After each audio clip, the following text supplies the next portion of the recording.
Now at 10, this is Fox 61, Connecticut's news station.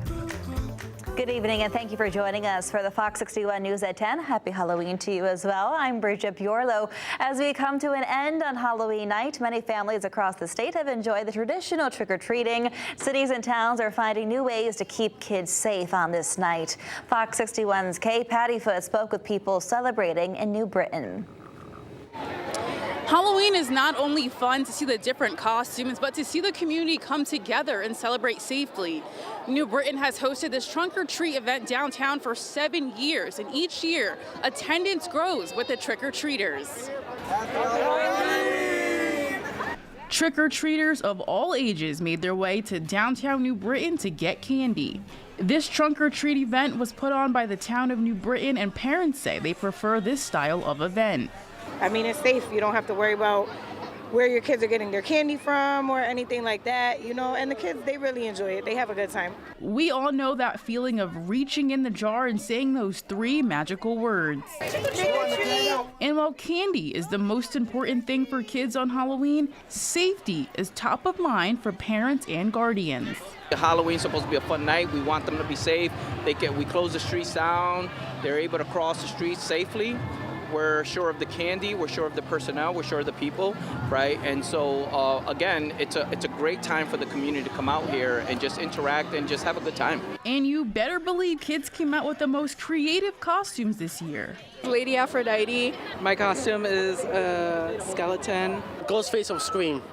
People celebrated in the spooky spirit and enjoyed their trick-or-treat experience thoroughly. The music and getting to see everybody that you know from around Connecticut, because people come here from all around. And for one last time, from Princess Peach and I. Happy Halloween! As trick-or-treaters come home and spill out their candy, parents, the always important reminder to go through the candy and make sure there's nothing suspicious or dangerous. In New Britain, Kay Pattyfoot, Fox 61, Connecticut's news station. A lot of great costumes out there, Kay. Thank you. Well, over at the governor's house on this Hallows Eve, children dressed up in a variety of costumes, asking Governor Ned Lamont and First Lady Annie Lamont trick or treat. That is the best so far. You're amazing. This guy thinks you're pretty funny, too.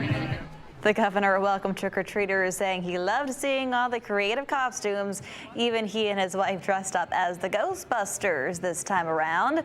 It's an event the governor holds every year, getting everyone in the holiday spirit. Looks like a lot of fun. We can certainly say no one had their Halloween costume covered up by a jacket today. It was a hot Halloween, but it was really perfect for the kids. Sam Samperi joining us now. So that's a win for the kids, but things are staying hot. Is that right? That's right. We're going to actually have one more warm day tomorrow, believe it or not. And look at today, we broke the record. 84 degrees was the official high. And we did it also in Bridgeport at 77. Yeah, both records shattered. 82 back in 1946 for Windsor Locks. And about 75 degrees back in 2004. Look at the warm temperatures at this time. We're in the 60s and lower 70s. Here's a front. Well, you think we're going to get some rain out of this? Well, don't count on it. We might have a little shower activity in the morning. Let's time this out, see what the latest guidance is showing at 7 a.m. Oh, yeah, here comes a little light rain, but it's gone. Not much at all when you wake up. So temperatures will be mild overnight, and then they'll shoot right back up into the 70s despite a cold front moving in, maybe a spot shower. Otherwise, warm and breezy. It's starting to cool down, but it really won't happen until we get later in the day. Could we get to a record? Well, it's possible, but with the wind gusts of 20 to 30 miles per hour tomorrow afternoon, we have a red flag warning in effect again for a high elevated fire risk here across all of Connecticut from 8 o'clock till 7 p.m. Coming up, I'll let you know how long this red flag warning could it be extended through the weekend, and what about the weekend forecast. Details in a few minutes. Bridget. All right, talk with you soon. Sam, thank you. A recall to tell you about tonight. Price Chopper at Windsor is recalling some of its fresh sliced deli meats. They say their equipment was not properly sanitized after an accident in the deli this past Saturday. The store issued the recall out of precaution. They say the store adds customers can return any sliced order and package to go deli meats for a full refund at their location. We are continuing to follow developing news out of New Haven tonight, where a mass massive fire tore through an industrial warehouse. Fox 61's Julie LeBlanc has the very latest. City leaders here in New Haven have taken a close look at what's left of this building and have decided it's unsafe, so that's why it's been condemned. In the meantime, New Haven firefighters are continuously responding to the site because of hot spots that they say keep popping up in that pile of rubble. It was a historic building, and it's a tragedy, you know, but thank God nobody was seriously hurt. One day after a massive fire tore through this industrial warehouse building on River Street.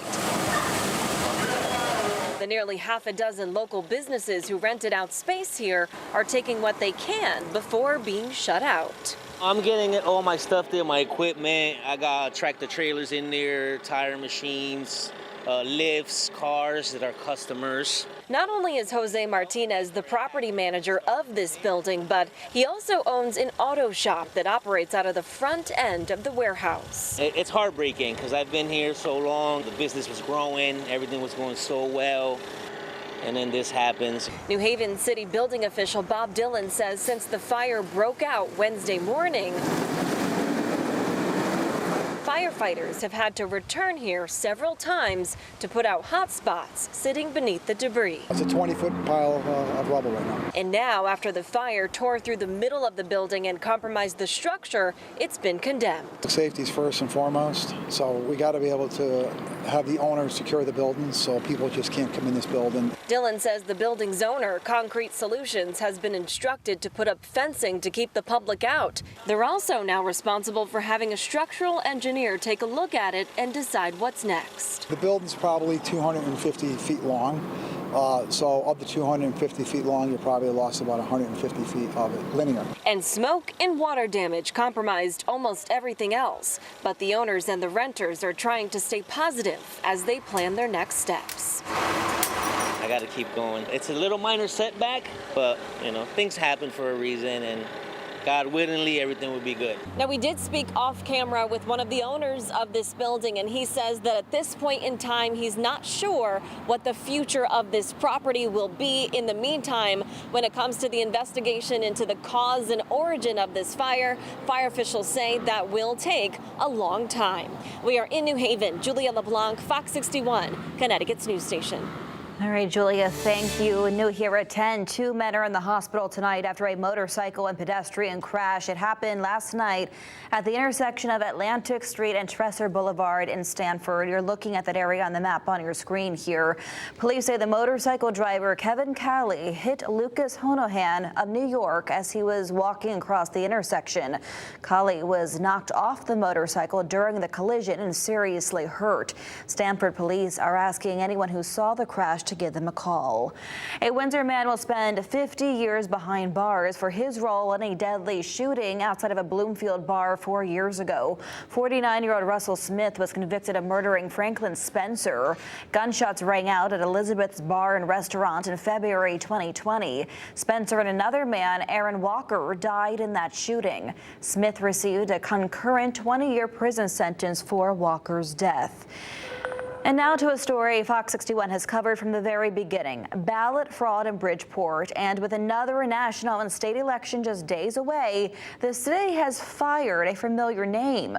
Fox 61's Matt Karen has confirmed that Wanda Jeter Paki has been terminated as a city employee following a more than 1 year-long investigation. Today, Matt dug up the details on her departure. We are back to where it all began. The Margaret Morton Government Center. This camera and this ballot drop box. It's what happened here more than a year ago that gained national attention, a storyline that continues to play out as we approach this new election cycle. 13 months, 5 elections, 1 criminal indictment. Can you update us? I think we're good, guys. And multiple media attempts for transparency and accountability later. We wanted to know where Wanda was. I cannot give you that information at this time. Don't people deserve to know how that process works? Wanda Jeter Paki, the woman at the center of Bridgeport's nationally notorious absentee ballot fraud scandal, has been fired. Wanda wasn't home when we visited. In a statement, the city said they found certain city policies were violated and that separation from the city was appropriate discipline. Former Bridgeport mayoral candidate John Gomes. It's long overdue. This has been plain in evidence in front of our eyes. This was done within the walls of City Hall. Gomes, who successfully used this now infamous video of Wanda allegedly stuffing a ballot box to get a judge to overturn the 2023 election results, says he hopes Wanda's firing is just the first domino to fall. We need to continue and not give up hope, and we need to not only through the SEC, FBI, and any legislative and executive body and judicial body that could help us to fight and get rid of corruption here in the city of Bridgeport. Wanda's firing comes more than a year after the city hired a New Haven-based law firm to conduct an independent investigation. I can tell you that I know the town chair, Mario Testa, and the mayor don't approve of that at all, because it doesn't help them when something like that happens. If that is the case, what you just said, why is she still the vice chair of the Bridgeport Democratic Town Committee? Well, I think that partly because she got elected to it, they weren't going to take her out before that. She would technically have to resign. In addition to getting fired, Wanda was arrested in June on election fraud charges related to Bridgeport's 2019 mayoral election. I did file a Freedom of Information request to obtain the full investigative report with the city, but I also have FOIA requests that are still pending from more than a year ago. Wanda Jeter has not been charged in connection to the 2023 mayoral election. Reporting in Bridgeport, Matt Caron, Fox 61, Connecticut's news station.